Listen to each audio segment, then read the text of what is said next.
Le leadership féminin.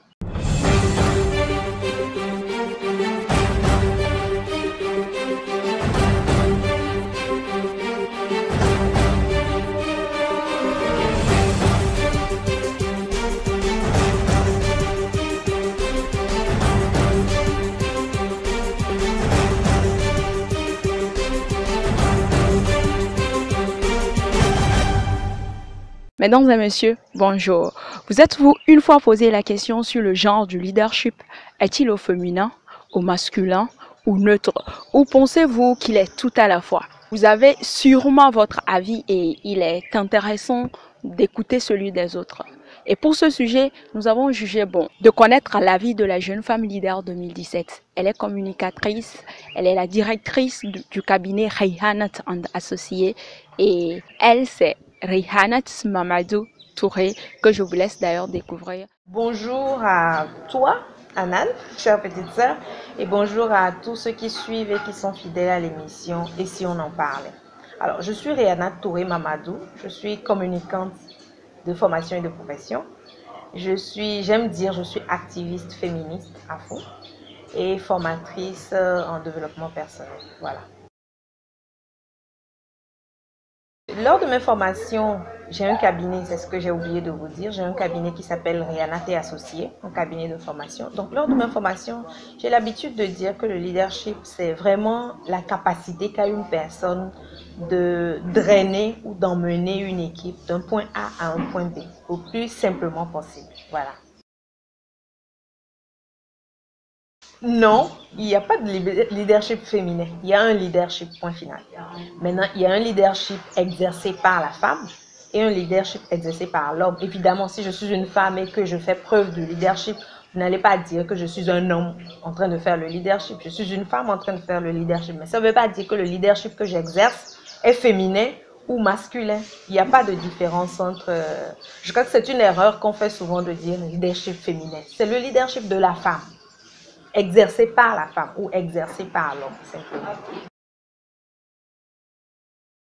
Déjà, la question serait comment je pense qu'une personne peut développer son leadership. Parce qu'il n'y a pas de leadership adapté à une femme et de leadership adapté à un homme. Donc, et à cette question, il y a plein de livres qui en parlent sur... il y a plein de, je vais dire, plein de sujets, plein de capacités, plein de potentialités qu'il faut développer pour développer son leadership.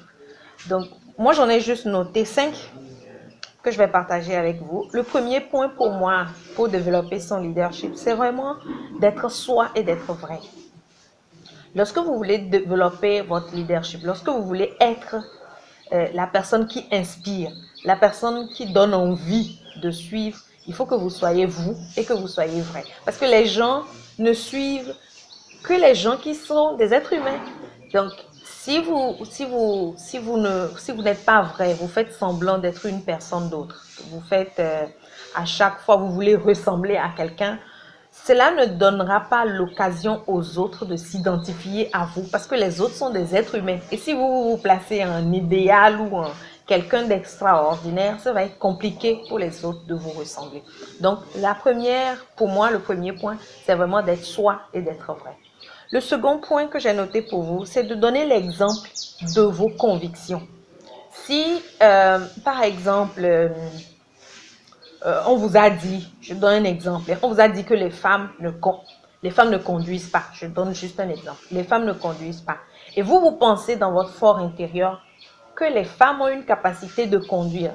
Et ça me rappelle une petite histoire qu'a vécue mon amie Elsa, une féministe aussi, le week-end dernier, qui était au volant de sa voiture, arrivée dans une boue où il y avait plein de gens qui étaient déjà, qui avaient des difficultés à passer, mais c'était des hommes qui avaient des difficultés à passer. Elle est arrivée dans la boue avec sa voiture et il y avait un monsieur devant elle qui n'arrivait pas à s'en sortir, qui a fait près d'1 heure de temps dans cette boue, donc sur son volant. Mais aucun homme ne lui a demandé, descendez monsieur pour qu'on vous aide, on va prendre le volant. Le monsieur a fait 1 heure dans sa voiture, dans la boue. Il a fallu que les autres viennent aider à soulever la voiture pour sortir. Et dès que Elsa, qui est une femme, qui est arrivée dans cette boue-là pour s'en sortir, le premier réflexe des hommes, c'est descendez madame, s'il vous plaît, pour qu'on vous aide à sortir. Elle a dit non, je peux le faire. Et tout le monde, tous les hommes qui étaient là, il y avait deux de nos collègues hommes qui étaient dans la voiture aussi avec elle et qui, heureusement, sachant que c'est pas le vagin, excusez-moi, qui conduit la voiture, mais c'est une personne comme tout le monde. Donc, laissez-la essayer. Et tout le monde lui disait, descendez pour qu'on vous aide à sortir, descendez. Elle a refusé. Elle a cru en ses convictions selon lesquelles une femme aussi ou une personne, toute personne ayant la capacité de conduire une voiture peut s'en sortir dans chaque situation. Donc, par conviction, elle a insisté et en moins de 15 minutes, et je répète, l'autre monsieur a fait près d'une heure, personne ne lui a dit descendez pour qu'on vous prenne le volant, mais en moins de 15 minutes, elle est sortie de là. Et il y a même une vidéo un monsieur qui passait, qui a fait une vidéo de ça, parce que c'était un témoignage vivant du fait qu'il faut croire en ses convictions et non en les normes. Tout le monde qui était là croyait en les normes. Les femmes ne peuvent, dès que c'est une femme, ça ne peut pas le faire. Donc elle a cru en ses convictions. Donc le deuxième point que je vous demande vraiment de respecter, c'est vraiment de donner l'exemple de vos convictions. Dans cette voiture, il y avait non seulement deux de nos collègues, il y avait une autre jeune fille. Et cette jeune fille, quand Elsa a pu sortir de là, cette jeune fille a dit, comment je vais dire ça, le réflexe de cette jeune fille était waouh, c'est un témoignage vivant. Donc si vous n'arrivez pas à donner l'exemple de ce que vous voulez faire, les autres ne peuvent pas vous suivre. Donc le second point, c'est donner vraiment l'exemple de vos convictions. Si vous pensez que c'est possible de le faire, faites-le. Et non, ne faites pas ce que les normes ou les croyances ou ce que les gens diront vous arrêteront de faire. Le troisième point pour moi, c'est chercher à vous améliorer en acceptant vos qualités et vos défauts. Pour développer son leadership, il faut s'accepter soi. On n'est pas...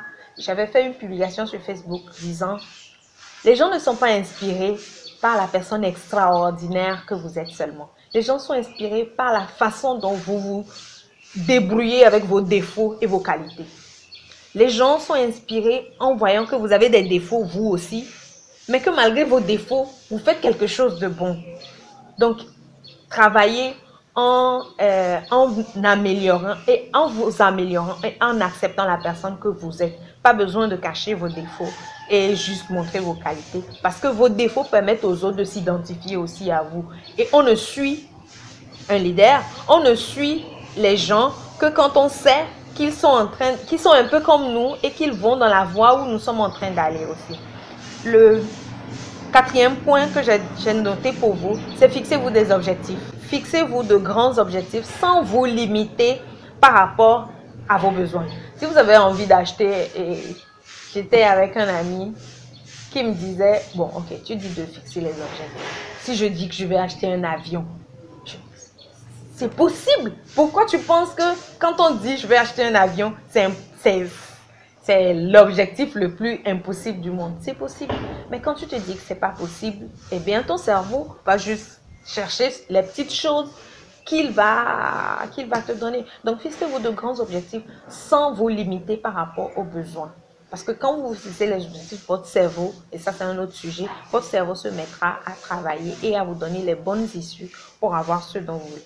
Le dernier point et le cinquième point, c'est agissez. Chers amis, agissez. Parce que le leadership, ce n'est pas rester seulement dans sa chambre et espérer quelque chose. C'est agir, faire des actions. Agir, échouer, reprendre. J'ai dit tout à l'heure, dealer avec vos défauts, travailler avec vos défauts. Donc, agissez malgré tout. Voilà, merci beaucoup. Un conseil pour la jeune féminine, c'est formez-vous. Formez-vous. Quand je dis formez-vous, lisez, mais aussi construisez votre personne. Formez votre personne. Je ne sais pas en quel mot le dire le plus, mais c'est très profond pour moi, surtout en ces moments où je vis une période spéciale de ma vie, je vais dire ça comme ça. Formez-vous afin que le monde ne vous définisse pas et que vous définissez le monde. Mais si vous ne vous formez pas, vous serez obligé à un moment donné de juste vous conformer à ce que vous voyez. Et pourtant, il vaut mieux laisser ces convictions colorer la vie que vous avez que de laisser ce qui existe déjà et qui n'a rien à voir avec vos convictions, vous coloriez vous. Donc, formez-vous en lisant, Formez-vous en rencontrant des gens qui font ce que vous voulez faire. Formez-vous en discutant avec des gens, mais aussi formez-vous en discutant avec vous-même. Quel est le genre de personne que vous voulez devenir et travaillez à ça. Parce que seul le travail quotidien peut emmener une personne de ce qu'elle veut être à qui elle veut être. Voilà, merci. Nous voilà ainsi arrivés à la fin de notre émission qui a eu pour thème du jour le leadership au féminin et pour inviter Madame Rihanna Touré Mamadou. Merci de nous avoir suivis. N'oubliez pas de nous laisser des pouces bleus, de partager la vidéo si elle vous a plu. Si c'est votre première fois de passer sur cette chaîne, n'oubliez pas de vous abonner. Au revoir et à la prochaine. Bye bye.